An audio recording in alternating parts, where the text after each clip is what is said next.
Corona की वजह से जब अमेरिका और चीन जैसे देशों की अर्थव्यवस्था चरमरा गई, तो जाहिर है कि भारत की अर्थव्यवस्था पर भी गंभीर असर पड़ा होगा। और भारत पर इसका असर इसलिए भी खतरनाक है क्योंकि यहाँ की अर्थव्यवस्था पहले से ही कमजोर हो रखी है। भारत में करीब 2 महीनों का लॉकडाउन रहा। उस दौरान उद्योग धंधे ठप रहे, ट्रेनों के पहिए रुक गए हैं, हर आदमी अपने अपने घरों में कैद हो गया था। और इसकी वजह से देश की जो अर्थव्यवस्था पहले ही कमजोर थी, वो और भी ध्वस्त होती चली गई। रेहड़ी पटरी वाले से लेकर मेहनत मजदूरी करने वाले लोग और बड़ी बड़ी इंडस्ट्री चलाने वाले उद्योगपति सबको गंभीर रूप से झटका लगा है। भारत के औद्योगिक संघ फिक्की यानी कि federation of international chamber of commerce का मानना था कि लॉकडाउन की वजह से भारत में हर दिन करीब 40,000 करोड़ रुपए का नुकसान हो रहा था।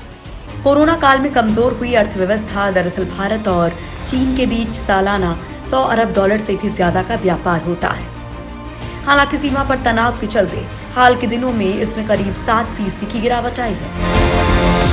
भारत के इलेक्ट्रॉनिक बाजार में चीनी प्रोडक्ट्स का दबदबा है। इसके अलावा ईंधन, मिनरल ऑयल, फार्मा और केमिकल्स का भी बड़ी संख्या में चीन से आयात होता है। अगर ये सब अचानक बंद हो गया तो इसका नुकसान चीन को तो होगा ही, लेकिन इसका असर भारत पर भी पड़ेगा। इस बीच भारत सरकार ने चीन के 59 ऐप्स को भी बंद कर दिया। हालांकि भारतीय अब इसका देसी वर्जन खोजने में लगे हैं। और वैसे भी पीएम मोदी कई बार लोकल को वोकल बनाने की लोगों से गुजारिश कर चुके हैं। ऐसे में लोग विदेशी चीजों को छोड़कर देसी अपना रहे हैं। वैसे भी कोरोना की वजह से ज्यादातर लोगों की नौकरी जा चुकी है। ज्यादातर लोगों के पास जो पैसा है उनको समझ में नहीं आ रहा कि वे इसे कहाँ लगाएं, क्योंकि मंदी में कब क्या डूब जाए किसी को पता नहीं। म्यूचुअल फंड में इन्वेस्टमेंट ही बेहतर उपाय। ऐसे में इस समय सबकी निगाहें म्यूचुअल फंड पर आकर टिकती हैं, क्योंकि ऐसे मुश्किल समय में म्यूचुअल फंड में पैसा लगाकर अपने पैसों का सही इस्तेमाल किया जा सकता है। अगर आप लोग म्यूचुअल फंड में पैसा लगाने की सोच रहे हैं, लेकिन आप लोगों को इसके बारे में ज्यादा पता नहीं है और आप लोगों ने पहले कभी म्यूचुअल फंड में पैसा इन्वेस्ट नहीं किया है, तो हमारे पास आपकी समस्या का भी समाधान है। दोस्तों, दरअसल म्यूचुअल फंड में इन्वेस्ट करने के लिए बहुत सारी ऐप्स हैं, लेकिन आज हम जिस ऐप के बारे में बताने जा रहे हैं वो आपका काम आसान कर देगी। इस ऐप का नाम है ग्रो ऐप। ग्रो एक सिंपल, आसान और फ्री ऐप है। वैसे तो मार्केट में बहुत सी ऐप हैं, लेकिन इस ऐप के बारे में हम आप लोगों को इसलिए बता रहे हैं क्योंकि यह ऐप भारत की सबसे ज्यादा rated mutual fund investment app है। दरअसल इस ऐप को इस्तेमाल करना भी बहुत आसान है। अगर आपने इस ऐप को अपने मोबाइल में इंस्टॉल कर लिया है तो इस ऐप को आप ओपन करें और अपनी पसंद के म्यूचुअल फंड के सर्च करके सेलेक्ट कर लें। उदाहरण के तौर पर आपने क्वांटम गोल्ड सेविंग्स फंड को सेलेक्ट किया। ग्रो ऐप पर आप इस फंड की परफॉर्मेंस और बाकी डिटेल आसानी से देख सकते हैं। इसके बाद आपको ये सिलेक्ट करना है कि आप वन टाइम इन्वेस्टमेंट करना चाहते हैं या फिर मंथली SIP। फिर आप इसमें अपने हिसाब से जो भी पैसा इन्वेस्ट करना चाहते हैं वो भरते और प्रोसीड पर क्लिक करते। बस इसी तरह आप किसी भी म्यूचुअल फंड में ग्रो ऐप से इन्वेस्टमेंट कर सकते हैं। इसके साथ ही आप अपने सारे इन्वेस्टमेंट भी ट्रैक कर सकते हैं। इस ऐप की सबसे कमाल की बात यह है कि इसमें रजिस्ट्रेशन फीस नहीं है, ये 100% फ्री है और ना ही कोई पेपर वर्क। दोस्तों, इस ऐप के लिए नीचे डिस्क्रिप्शन में लिंक दिया गया है, तो आप लोग इसे डाउनलोड करें और म्यूचुअल फंड में इन्वेस्ट करें। चीन से व्यापारिक रिश्ते तोड़ना आसान नहीं। दोस्तों, मंदी के इस दौर में अर्थव्यवस्था हिचकोले खा रही है।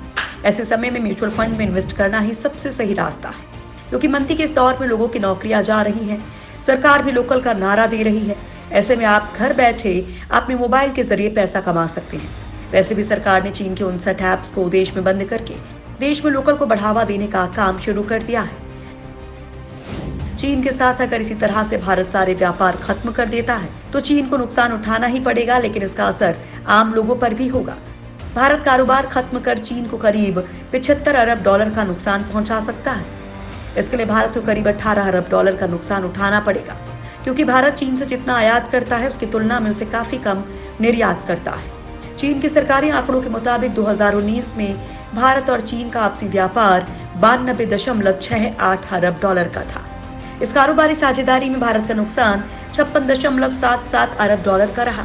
2018 में दोनों देशों का आपसी व्यापार 95.7 अरब डॉलर का था। इसमें भारत का नुकसान 58.0 $0.4 अरब का था। दूसरे शब्दों में से समझें तो उसका मतलब हुआ कि भारत चीन को जितना निर्यात करता है उसके मुकाबले 4 गुना आयात करता है। हालांकि इस नुकसान का असर भारत की अर्थव्यवस्था पर ही पड़ेगा। हमारे कुल विदेशी व्यापार में चीन का हिस्सा 10% से ज्यादा है। इसलिए भारत के लिए अचानक इस कारोबार को रोक देना संभव नहीं है। भारत के कुल विदेशी व्यापार में चीन का हिस्सा जहां 10.1% तक है, वहीं चीन के विदेश व्यापार में भारत का हिस्सा महज 2.1% है।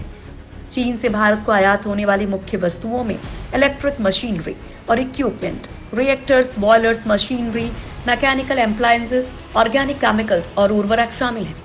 दूसरी तरफ चीन को भारत ऑर्गेनिक केमिकल्स, स्लग एवं ऐश, मिनरल फ्यूल एवं मिनरल ऑयल, मछली और समुद्री उत्पादों, इलेक्ट्रिक मशीनरी एवं इक्विपमेंट का निर्यात करता है। भारत के मोबाइल फोन बाजार पर चीन कंपनियों का कब्जा है। भारत के स्मार्टफोन बाजार के 65% से ज्यादा हिस्से पर चीनी कंपनियों का कब्जा है।